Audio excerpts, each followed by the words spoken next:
Had you met with John F. Kennedy and Richard Nixon prior to the debate? Yes, I had been in touch with them in two instances.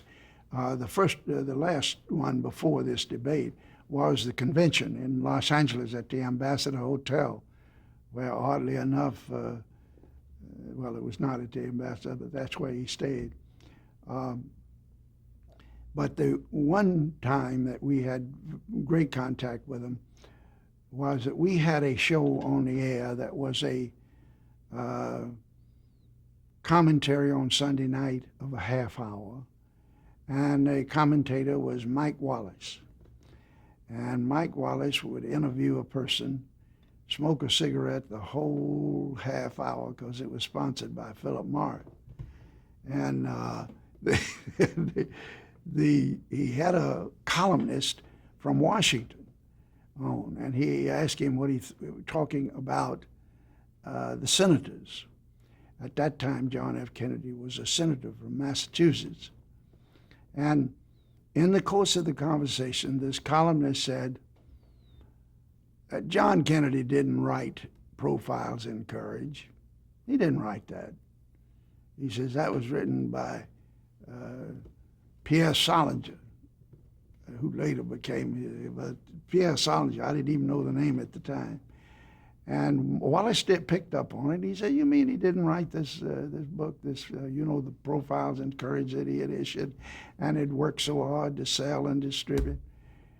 And the next morning, I got to the office, and Leonard says, "Come in, we got a major problem." So I went in, and they brought in a kinescope, a wet kinescope of the thing. I hadn't even seen it. But I saw this statement that he had not made this thing. And Leonard said, I had a phone call from Joe Kennedy, the father, and he is on the way here with his attorney, with John. And so we waited about 9 o'clock out in front of 7 West 66th Street, where we were up on the west side. The limousine pulls up, and the chauffeur starts unloading boxes. Some just plain old corrugated whiskey boxes and one thing or another.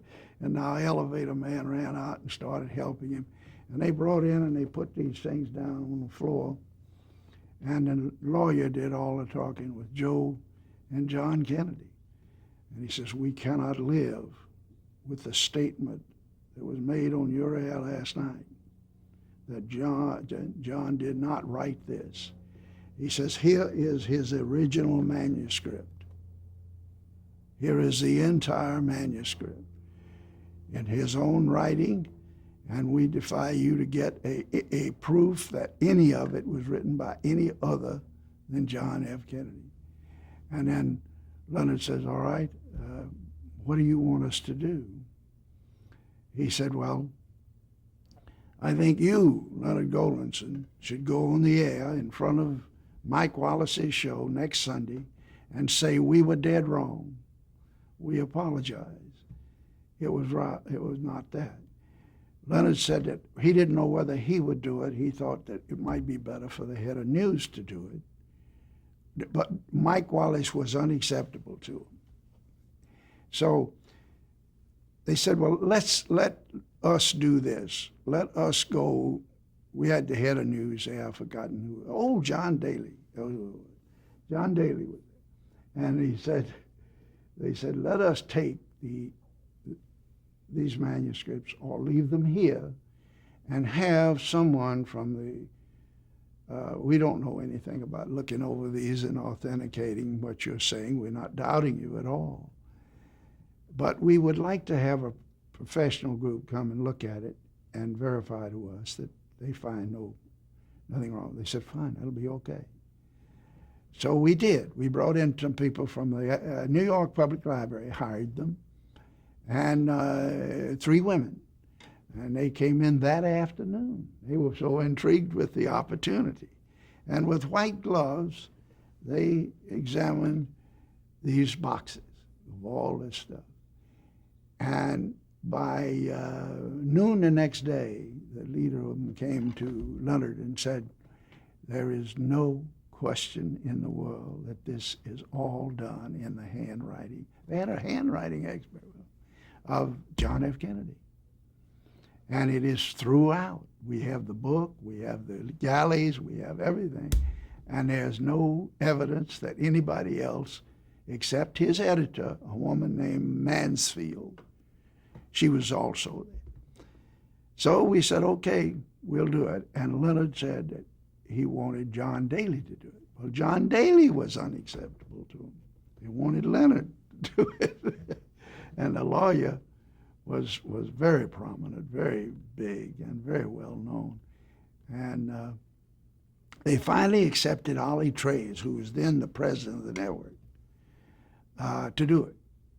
And Ollie Trays went on the air and made a 5-minute statement about how this occurred, at their request, did not show it again. We said, we'll repeat it and then answer it. He said, no, don't show it again. So they were completely satisfied with it. But John F. Kennedy made himself available to those 3 experts for both of those days. This is because Joe was going for the presidency of the United States. Even then, he had run as vice president and been defeated under Ed Leach. I don't know who it was under, but he had not been successful against Eisenhower. I guess it was Adlai Stevenson. But anyway, I knew him then, and I knew him with his brother when they got the nomination from Lyndon Johnson in Los Angeles. And then I got to know him a number of times after that when he was in the presidency. The greatest shock that I had while I was in the tenure of the network, I had tried very hard to put ABC in the black. And I was very nearly to do it. In 1963, I was in very good shape.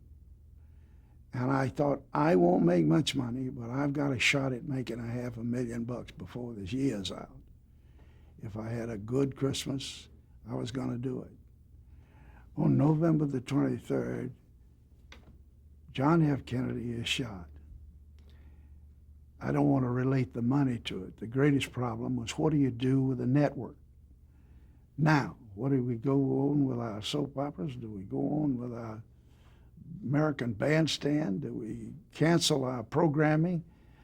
Well, we all got together immediately in Leonard's office. We decided to cancel the programming immediately. And we got the program department in and said, okay, we got a network to program. What are we going to do from here on? We're going to stay with the news for 2 days. This was Friday morning. We had a wonderful affiliate in Dallas, Texas. They were the very best affiliate that we had, including our own owned and operated stations. The Dallas Morning News owned them. And we just got on the phone and said, you take it. You go. And they did a magnificent job.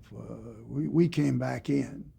Another side on that was that independent stations called CBS, NBC, and us and said, look, we can't do any regular programming. We can't do anything. We're not equipped for it. Can you give us your feed? CBS said no. NBC said no. We said yes. And I did that. And I did it because I couldn't reach Leonard, and I thought, this is good. This is right. This is the way to really cover this story. Our affiliates were madder than sin, where the independent station in St. Louis or both the independent stations in Los Angeles started carrying ABC. But to me, it wasn't a time to protect turf. It was a time to get as many responsible broadcasters covering the story our way as we could get. And at any rate, I swung on the money of that year over $3.5 million in about 2 weeks. So needless to say, I went back in the red.